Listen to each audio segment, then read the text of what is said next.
नमस्कार दर्शक बंधु बृहत शिव पुराण उपरे आधारित आमर स्वतंत्र कार्यक्रम ओम नमः शिवाय आउ एक नूतन अध्याय को आपण मानकु स्वागत करुछि। देवभूमि उत्तराखंडर चारिधाम यात्रा मध्यरु केदारनाथ गोटे अटे। केदारनाथ धाम हेउछि जेउठारे आरंभ एवं शेष एकाठी भेटंती। एठारे शिवंकर उपस्थिति अनुभूत हुए। ए यात्रा द्वारा मोक्षर पथ मध्य निर्णय करा जाय। शिव पुराण रे वर्णित अछि जो व्यक्ति जीवन रे केदारनाथ धाम को जाती से मृत्यु पर मोक्ष प्राप्ति करती। यह सहित केदारनाथ दर्शन करिबा परे एठारे थिबा पुष्करणीर पानी पीले जड़े व्यक्ति जीवन एवं मृत्युर चक्ररु मुक्त होई जाय। शिव महापुराण रे केदारनाथर समग्र महिमा वर्णना करा जायछि। शिवलोक भावरे जनाशुना केदारनाथ धामर रहस्य आश्चर्यजनक। उत्तराखंडर रुद्रप्रयाग जिले में अवस्थित केदारनाथ होउछि 12टी ज्योतिर्लिंग मध्यरु गोटिए।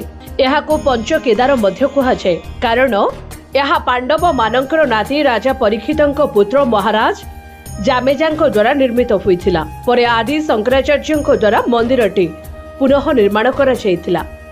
केदारनाथ मंदिर 6 मास पई बंद रही थाए एवं 6 मास पई खोला रही थाए। सकाळ 7टारे मंत्र जप एवं पूजा परे केदारनाथ मंदिरर द्वार भक्त मानकु दर्शन पई खोला जायथिला।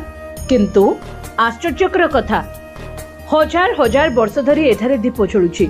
केदारनाथ मंदिरर द्वार 6 मास पई बंद थिले मध्य एही दीप निरंतर चली थाए।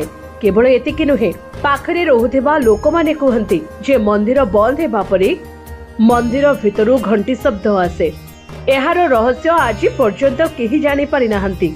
किंतु पुराण अनुसारे जेतेबेले मंदिर 6 मास पई बंद रही थाए सेतेबेले देवता माने एठारे पूजा करंती। अर्थात केदारनाथ मंदिर रे मनीष 6 मास पूजा करंती एवं देवता माने 6 मास पूजा करंती।